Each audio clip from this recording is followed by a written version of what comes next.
Hello, okay, I'm going to run through what you need to do for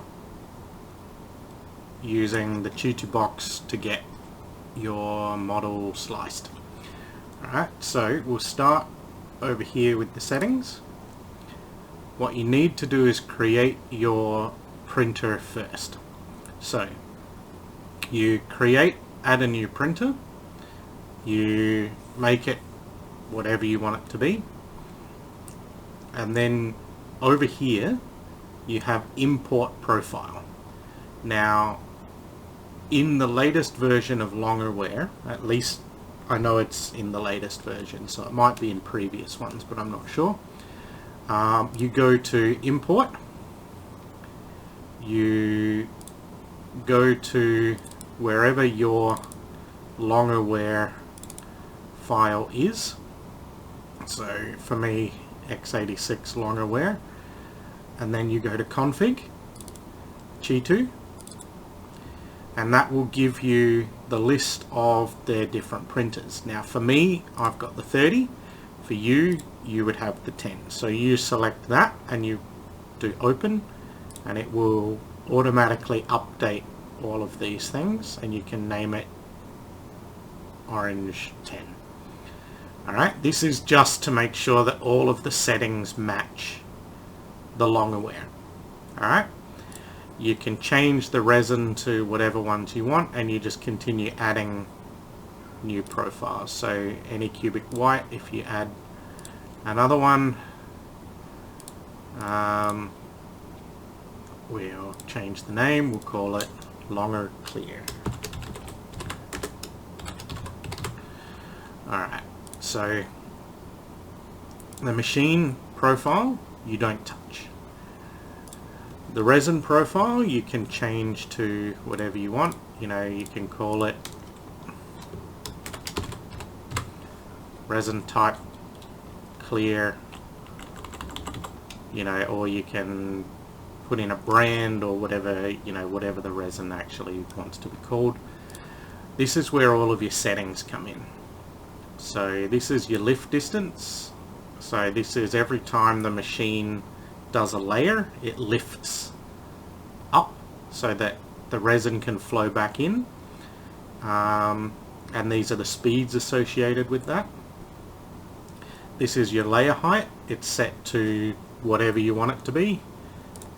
The bottom layer count is however many layers are on directly mounted to the plate. Exposure time, that's your time for each layer.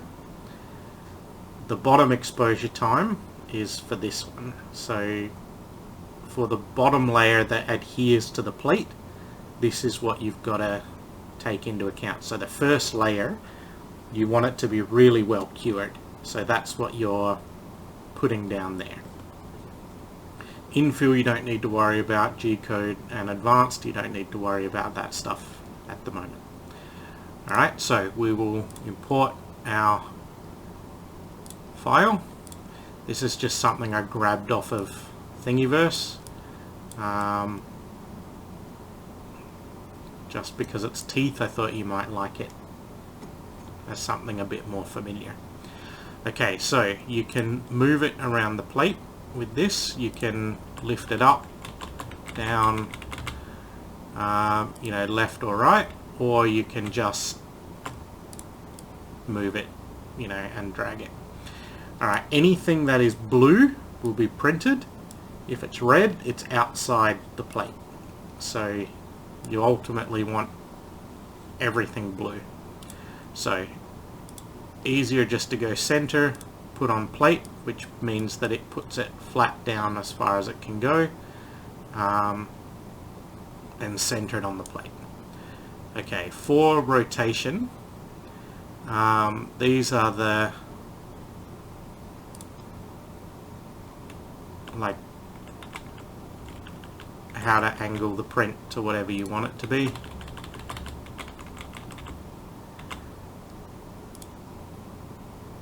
You know, it's just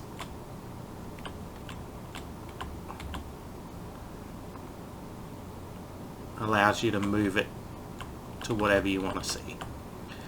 Alright,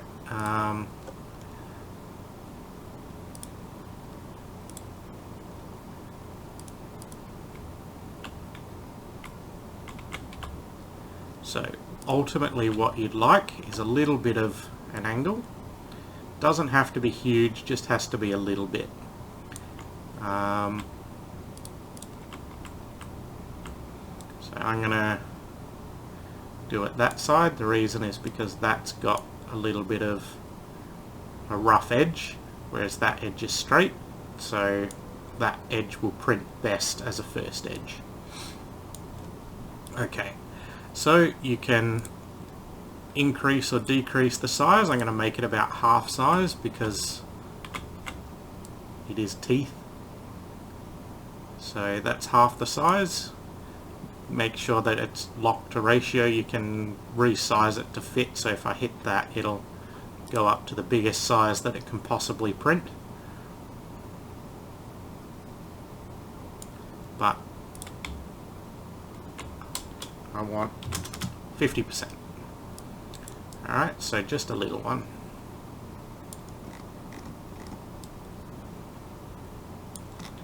So you can move to supports. So depending on what you're printing, a light support won't leave much of an imprint in the model, but also isn't as strong.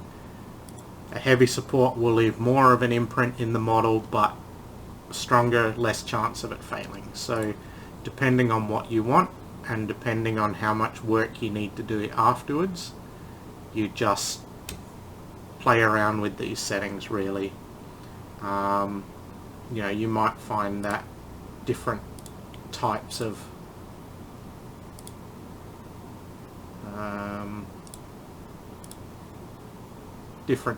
settings end up with a better end model for dentistry. So you just build the platform, and that will give you your model. Alright, so when you change, you can change to have different things. The contact shape is this, so you'll end up with the sphere, which you can see there.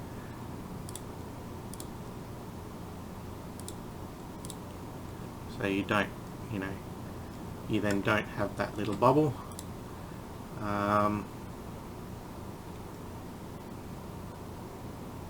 The connection shape, I think, is this. I'm not 100% sure. I don't really think it does a whole lot. Certainly doesn't seem to.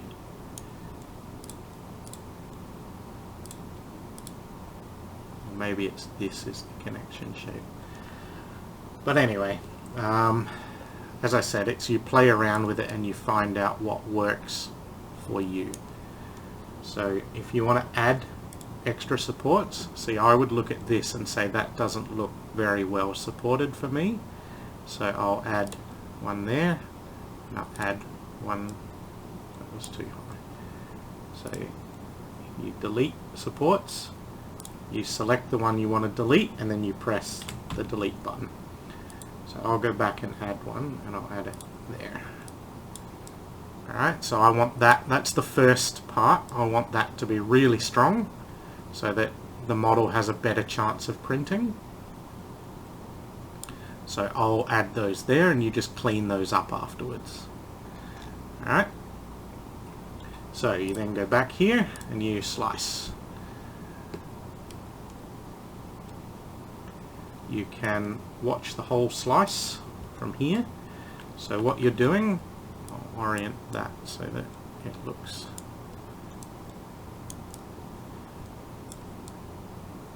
the right way.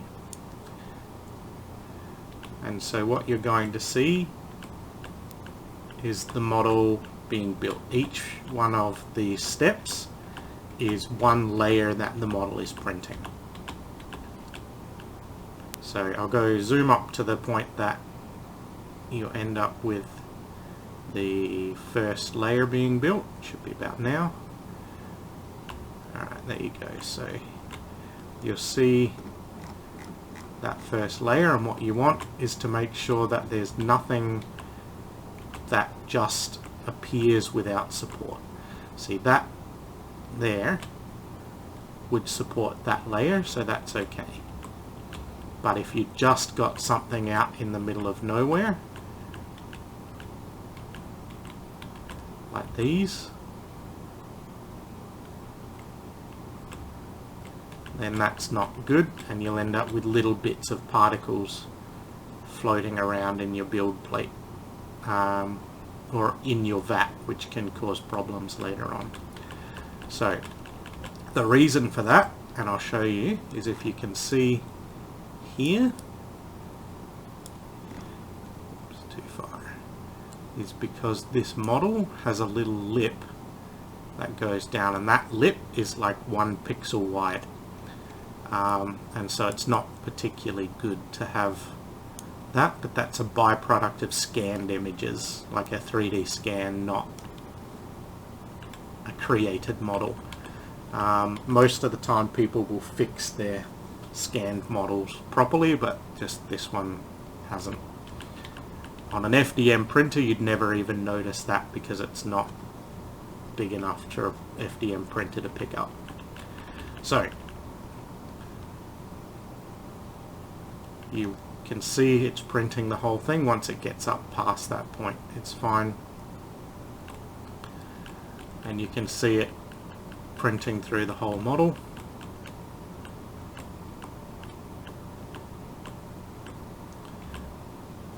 So what you would normally do is, if you wanted to go back and fix it, you can try rotating it a bit. So I would say if we just rotate it a little bit more, keep the same settings, but I'll add those two back there. Slice, we might get a better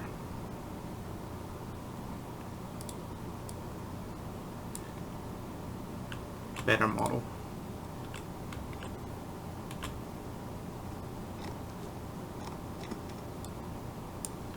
So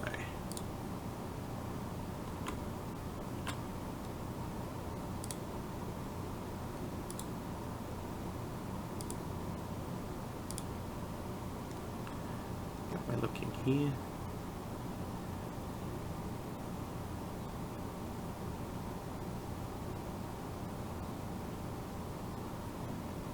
There's still a few there, but it's not too bad. As I said, this is more the model, not the slicer. So either way, we'll move on to the next part. So you save the model, and you're after it to be a .zip. So teeth .zip, save. Alright, and that's all you need to do in Chitubox. The rest of it is done in the Longerware software. So what you've now got is a .zip file that contains all of the information about the model, the supports, and the slicing. And so once that's saved effectively, which once it's down here it'll be saved, you open up the Longerware, and rather than using the import file, you use this one here. Now, because as I said, I'm using the Longerware 30, not the Longerware 10, you would change this to make sure that it says Orange 10, not Orange 30. So you make sure that yours is there. You change that to Chitubox zip file, and you do import. Where did I put it? So that's your compressed zip teeth print, open, and then you just save and it will automatically save to the correct file type. And saving slice files, done. Close, exit. That's it. That's all you need to do once you've got it into the Orange or the Longerware file. Alright, hopefully that helps you. So I'll edit this and send it over to you.